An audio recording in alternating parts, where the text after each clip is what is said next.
abençoada. Vamos abrir as nossas Bíblias em Gênesis 37. Confesso que quando a Ju disse que eu ia trazer a mensagem, eu, sem saber, já vinha me preparando. Porque nós, como igrejas do Senhor, é um tempo de posicionamento. O nosso pastor falou que vai pegar aqui pessoas despreparadas, mas eu creio que a partir de hoje todos nós já vamos estar preparados e aptos para pregar a palavra do Senhor. Porque assim como Deus transformou a minha vida e transformou a sua vida, vidas precisam ser edificadas com o nosso testemunho. Amém? Deus me deu José, e falar sobre sonhos é uma coisa muito íntima para mim, porque eu fui nascida e criada no Evangelho. Meu pai hoje é presbítero e pastor de uma igreja, e ele sempre me ensinou no caminho. Então, além de eu trazer hoje a mensagem, eu vou também contar um pouco do meu testemunho, o que os irmãos dessa igreja não conheceram antes de eu pisar nesse ministério que transformou a minha forma de pensar em ministério, em maturidade espiritual. Essa casa aqui me ensinou muitas coisas, e em todo o meu processo eu fui tremendamente abençoado por não perder o meu posicionamento, o qual eu fui instruída nessa casa. E com o templo que vai ser construído aqui do lado, é uma coisa que o Senhor plantou em sonho no coração do nosso pastor, eu como corpo de Cristo, e entendendo através do Espírito Santo que esse sonho é para um propósito perfeito de Deus. Está no coração de Deus. E quando a gente não entende isso, nós temos que acender aquela lanterninha de alerta. Porque muitas das vezes, quando nós não nos nutrimos da palavra, nós deixamos brechas. E aí dúvidas vêm ser plantadas no nosso coração. Mas eu entendo que a partir de hoje, todos nós, como corpo, espírito e alma dessa igreja, nós vamos entender que esse sonho foi plantado não só no coração da nossa liderança, mas nós, como membresia e como discípulos, nós entendemos que estamos debaixo de uma direção pastoral e que hoje nós vamos abraçar essa causa de uma forma que, quando nós trouxermos aquilo que a gente está aprendido, algumas coisas vão ser destravadas na nossa vida. Portas serão abertas quando nós deixarmos no altar aquilo que está impedindo da gente prosseguir. Gênesis 37, 5.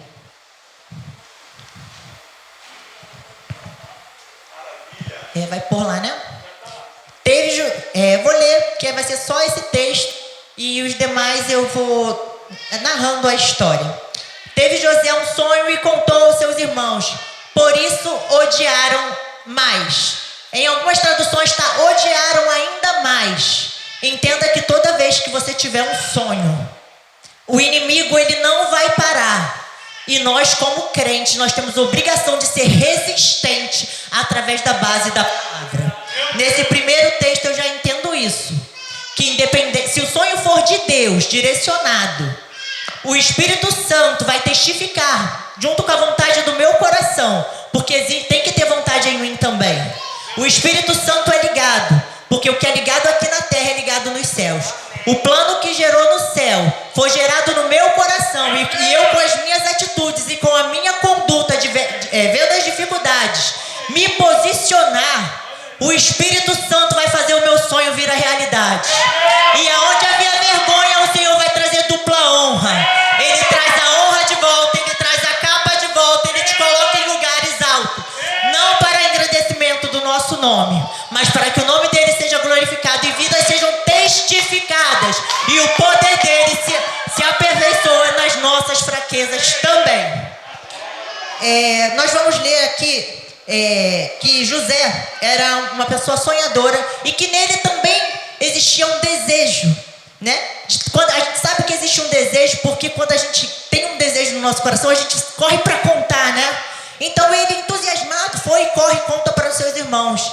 E no coração dos seus irmãos não estavam nutridos da palavra e do Espírito Santo. E aí entra brechas onde entra a inveja, a maquinação contra o mal, entra as dúvidas. E quando você dá essas brechas, o inimigo vem também, porque tudo aquilo que nós nutrimos, isso cresce nas nossas vidas. O nosso corpo é corpo, alma e espírito. E nós devemos ter muito cuidado quando nós só vivemos pelo corpo. Porque quando é só pelo corpo, corre o risco da gente cair naquele versículo que maldito o homem que confia no seu próprio braço e faz dele o seu braço forte. Eu, na minha juventude, eu fiz isso. Eu fui batizada, eu fui apresentada no altar. E com 18 para 19 anos, eu segui no meu ministério de dança, no Ministério Casa da Bênção. Participei de uma igreja do pastor Marcos, o qual me ensinou muito a respeito da fé. E lá sobre aquele altar, foi lançada uma palavra na minha vida, que o Senhor tinha para mim, muito além daquilo que eu pensava e que eu imaginava. E que Ele colocaria meu nome em alguns lugares que talvez eu não imaginasse que eu estivesse. Eu, no auge da minha imaturidade, comecei a trabalhar num lugar um pouco longe, e em Copacabana, o qual eu fui sempre muito abençoada, e eu creio que era Deus através daquela palavra, só que a minha falta de maturidade fez com cada vez eu ser mais abençoada. Eu achava que era na minha força, porque eu entrei numa empresa de imobiliária, e lá tudo que me colocavam para vender eu vendia, mais do que as vendedoras mais antigas. Eu não tinha feito corretagem, eu não era advogada imobiliária, mas eu sentava na mesa com os advogados, tomava a frente, fechava a venda, ao ponto do dono da empresa sair e falar, Suelen, e o gerente ficar com raiva de mim, porque eu achava que era eu, mas não era. Eu estava debaixo daquela palavra, mas sem a maturidade da base. A palavra de Deus vai, aqui eu também vou dizer que a palavra do Senhor nos diz que existem dois tipos de casa: a edificada na rocha e a edificada na areia. O vento, a tempestade, as dificuldades, as bênçãos, o sol, é para as duas. Mas se nós não tivermos edificados na palavra, na verdade que transforma, se nós não tivermos uma busca diária, um relacionamento com o corpo da igreja, nutrir o espírito e alma, a gente acha que confia no nosso próprio braço e a gente vai se distanciando, porque lá eu não ia à igreja, estava preocupado em correr atrás, e aí eu parei de ir às igrejas, ficou distante, me deram um apartamento em Copacabana, numa cobertura, o dono da empresa, o Guilherme está aqui, não vai deixar eu mentir, morei numa cobertura em Copacabana, de frente para o mar, acordava e via o mar, tinha tanto quarto que eu gritava, ecoava do outro lado, porque tinha reconhecimento do homem, mas eu esqueci da promessa que Deus tinha me feito, por falta da maturidade. A minha casa começou a ser plantada na areia. Na areia. Eu não tinha mais base, eu não tinha mais busca, eu não tinha mais oração, eu não tinha mais alimento, porque eu não frequentava o corpo, eu não tomava mais a ceia. Foi ensinado a gente aqui. E eu fui me enfraquecendo cada dia mais. Isso durou, eu morei em Copacabana 6 anos. E esses 6 anos da minha vida eu me vi cada vez mais afastada de Deus. E o meu pai sempre me ligava. Meu pai me liga de vídeo o tempo inteiro, o Guilherme está aqui de prova. Meu pai sempre me ligou. Filha, você é do altar. Filha, lembra? Meu pai às vezes me ligava só para orar no telefone. Porque eu ia lá às vezes esporádico, final de semana, um final de semana sim, outro não. E até porque eu mostrava mais imóveis sábado e domingo. Era finais de semana. Mas era tudo uma estratégia do inimigo para me afastar de Deus. Ele me dava daqui e me afastava de Deus. Cada vez mais e mais e mais e mais. A um ponto de... Existia um comentário lá na empresa que eu trabalhava. E olha o que eu falei. Nascida, criada, batizada. A Bíblia não existe. Foi criada para nós não sermos tão ruins assim. Para a gente acreditar no poder divino e a gente não matar. Eu, criada e nascida, e tendo um pai maravilhoso, exemplo de tudo, um bom marido, um homem trabalhador, ama os filhos mais que tudo, tem um cuidado excessivo comigo e com a palavra. Ele ama a Deus acima de todas as coisas, aquele cara que tira a roupa do corpo literalmente para dar, e quem conhece meu pai aqui um pouquinho sabe do que eu estou falando. E aí eu comecei a fazer isso, olha que ponto eu cheguei. Aí eu vou voltar nos sonhos. Existem sonhos também humanos, espirituais, que o nosso Deus dá, mas se nós não nutrirmos o espírito, a nossa carne vai vencer. E todos os dias às 3 horas da manhã eu acordava de pesadelos horríveis.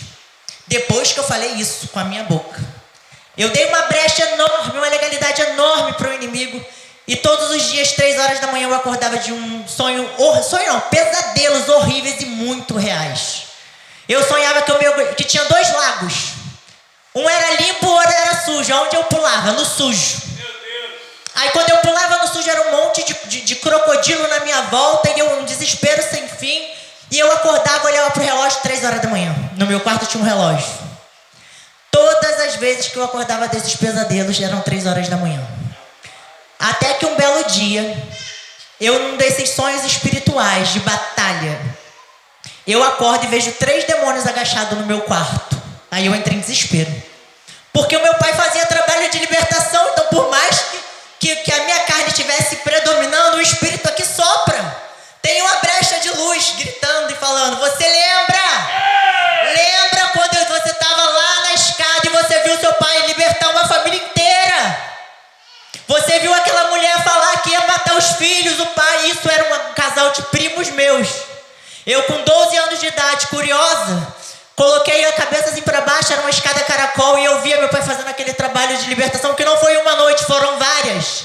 Meu pai aqui é pedreiro, acorda às 5 horas da manhã, trabalha duro a beça, e todos os dias de noite ele descansava? Não, ele estava fazendo a obra do Senhor. Então no coração do meu pai existia um sonho. Existia um sonho, era ver a família dele no altar, porque todo pai deseja isso. Todo pai que conhece o nosso Deus maravilhoso, nós queremos que o nosso filho tenha a mesma paixão, o mesmo entusiasmo que nós temos por Deus. Até por experiência própria, né? Que foi assim comigo. Quando eu acordei e vi aqueles 3 demônios, eles agachados, eu escutava não é a palavra oração, mas era a reza deles. Falou de encruzilhada, sangue, não sei o quê. E eu desesperado e comecei a gritar, chamar porteiro, vizinho, porque eu queria me livrar daquela situação. Eu naquela situação inteira, eles começaram a vir. E aí as pessoas que estavam naquele quarto começaram a falar que meu rosto desfigurava e voltava, desfigurava e voltava. E aí quando eu voltava, eu tentava contar o que estava acontecendo naquele quarto, aquela guerra espiritual, e eu ouvi uma briga entre eles. Entra nela, eu não consigo, ela está aqui. E eu ficava clamando ao Deus, porque no fundo eu sabia. Uma vez o Mateus dessa empresa, olha só o que aconteceu. Chegou para contar que ele foi assaltado. Um ateu. E aí quando os bandidos colocavam ele de joelho, a primeira coisa que ele pensou foi: Deus me livra daqui.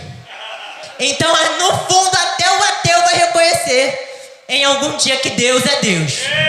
Porque toda língua confessará que o Senhor é Rei dos Reis. E não foi diferente na hora do meu desespero. Eu clamava a Deus, mas olha a minha falta de maturidade e fé diante daquilo que meus olhos estavam vendo. Eu falo, na minha mente eu ficava: eu vou continuar orando aqui, vou me livrar dessa situação, mas amanhã eu vou continuar nutrindo a minha carne, porque tinha festa sexta, sábado, domingo à noite, eu estava com dinheiro na conta, eu tinha carro, eu tinha moto, eu tinha um apartamento. E eu fiquei, olha só, vendo tudo aquilo. Olha como o inimigo cega a gente. Muito cuidado para não trocar Jesus por nada. O primeiro lugar é dele, a honra é dele, é tudo dele, é para a glória dele. Que se não for para a glória dele, o nosso sonho não acontece. Os nossos sonhos vão ser frustrados se não for para glorificar o nome do Senhor. É dolorido entender isso. Demorou para eu entender. E aí de 3 horas da manhã, quando eu olhei, o dia já estava amanhecendo, o porteiro já não sabia mais o que fazer. Eu falei: me leva para casa do meu pai, que eu não tenho força para sair daqui. Eu cheguei na casa do meu pai, eram umas 6 horas. Meu pai nunca se atrasa para trabalhar. O meu portão é de madeira e pesado. Só abre se alguém empurrar com muita... Homem, o antigo. Agora é controle remoto, modernizado. Os pedreiros deram jeito, porque antigamente era espeto de pau, né? Como é o ditado? Na minha casa era assim, meus tios todo pedreiro, mas o portão era uma força infinita para abrir. E aí quando eu chego com o carro, o portão abre sozinho. E meu pai tá vindo. O meu pai: ué, como é que tu abriu? Falei: pai, eu não sei, mas está acontecendo comigo uma coisa horrível. E aí eu já não lembro mais, porque eu não consigo contar para ele. Quando eu volto assim, meu pai fala para mim: filho, eu expulsei 3 demônios de você. Fizeram uma obra de feitiçaria. Eu não contei para o meu pai. Meu Deus! E o medo de sair da casa do meu pai e voltar tudo de novo. Eu queria ficar lá para sempre, porque lá eu tinha paz. Eu tinha tudo, mas eu não tinha paz. E naquela casa, muito humilde ainda, Porque depois de muito tempo eu entendi que eu precisava reformar e eu ainda não acabei. Porque o meu sonho é ver o meu pai muito bem estruturado. E eu creio que isso está no coração de Deus. E vai ser nesse tempo, vai ser através da minha vida, porque eu entendi o poder do posicionamento. O poder do posicionamento, ele transforma. Hoje, se eu estou aqui, é porque nos sonhos do meu pai, ele me via aqui. Independente do processo que eu passei, Deus estava lá comigo, ele não me abandonou. Deus tem prazer em nos abençoar, Deus tem prazer em nos dar o discernimento do Espírito, mas para isso tem que ter renúncia. Para a gente ganhar as coisas que nós queremos, tem que ter renúncia. A gente precisa esvaziar o nosso ego. E com José eu aprendi muito. Porque José foi vendido pelos seus irmãos, não foi ninguém de longe. Mas eu não julgo os irmãos, porque o inimigo ele procura brechas para poder usar pessoas. E eu entendo que a nossa briga não é contra a carne nem o sangue, mas contra principados e potestades.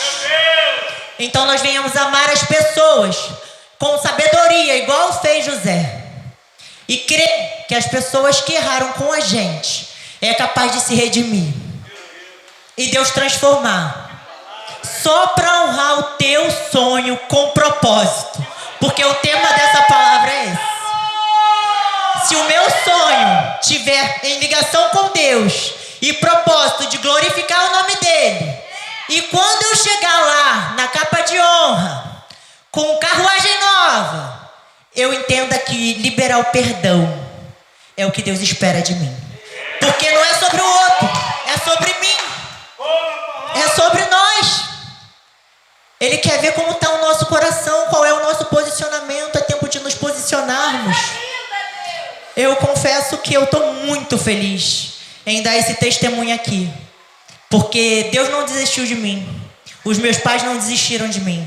Não desistam dos seus sonhos, dos seus planos, mas consagre eles ao Senhor. Porque só dele vem a nossa sabedoria, o nosso discernimento. Só ele traz o nosso posicionamento. José era um homem posicionado. José foi jogado na cova pelos seus irmãos, mas Jesus não deixou que tocassem na sua vida, assim como ele fez comigo. Nessa briga espiritual, os três brigavam e quando eles não conseguiam entrar, um falou, mata ela então. Ele falou, eu não posso. Eu conheci a palavra. Quando ele disse que não pode, eu falei, ele não tem poder sobre a minha vida. E eu falei, eu preciso correr pro meu pai, porque sozinho eu não vou conseguir. E graças a Deus eu tinha para onde correr, e você e eu também temos todos os dias. Porque eu caía do homem, mas o levantar é de Deus. Mas a gente não deve fazer de novo. Porque viver os planos de Deus com os sonhos requer renúncia. É abandonar o pecado. Eu fiz, Senhor, pequei, não quero mais pecar contra ti. Isso não faz parte do desejo do meu coração. Deus espera de nós esse posicionamento. Deus espera essa força vir de nós, como igreja. Que nós venhamos amar uns aos outros. E lutar contra os principados e potestades. E viver os nossos sonhos alinhados com os sonhos dele. Todos os dias. Porque relacionamento com Cristo é cultivado em casa. A igreja é para comunhão. Para a gente receber. Para a gente dar entrega do nosso louvor, da nossa adoração. Quando alguém vier aqui e falar assim, vai servir aqui. Fica aqui no posicionado. Não faça pensando que é para aquela pessoa, não. Porque José, onde ele passava, ele trabalhava com excelência. Independente se fosse cadeia, independente se fosse lá no rei, as pessoas viam Jesus na vida dele.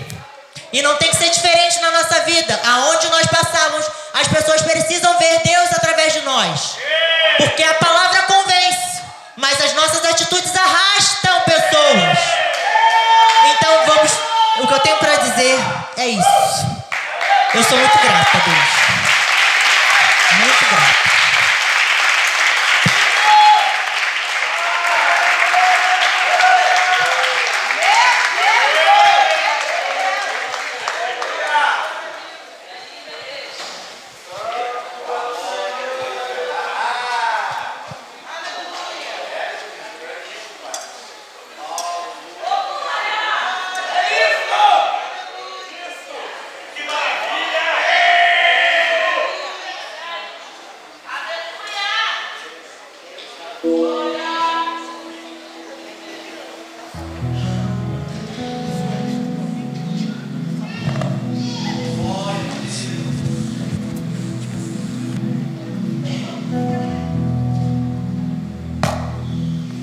som. A paz do Senhor, igreja, amém? Gente, eu estou assim, impactada com essa mensagem. Que testemunhos lindos. Eu não sabia. Gente. Eu tinha vergonha, porque a gente que é nascido e criado, a gente tenta esconder isso da nossa vida, né? A gente tenta apagar. O Espírito Santo, ele lança no mar do esquecimento nossos pecados e a nossa falha. Mas algumas coisas precisam ser ditas para que vidas sejam edificadas. E eu perdi a vergonha. E poder falar para ele o quanto eu sou grata, de fato grata. Esse é só um dos testemunhos, tem o outro. Mas aí vai ficar para outro culto, em nome de Jesus. Coisa linda. Vamos aplaudir o Senhor. Vamos aplaudir o Senhor. Eu tenho certeza que não é só eu que está aqui impactada, né? Que tinha todo esse alimento espiritual para as nossas vidas na Suelen. É ela que fica aqui em cima, dançando, adorando a Deus com dança. E olha como o Senhor, Ele usa quem Ele quer. O Senhor, Ele usa quando a pessoa está disposta e se coloca disponível para Ele. Então, crescendo, vamos dizer para a Suelen: 1, 2, 3. Aplauda o Senhor pela vida da Suelen.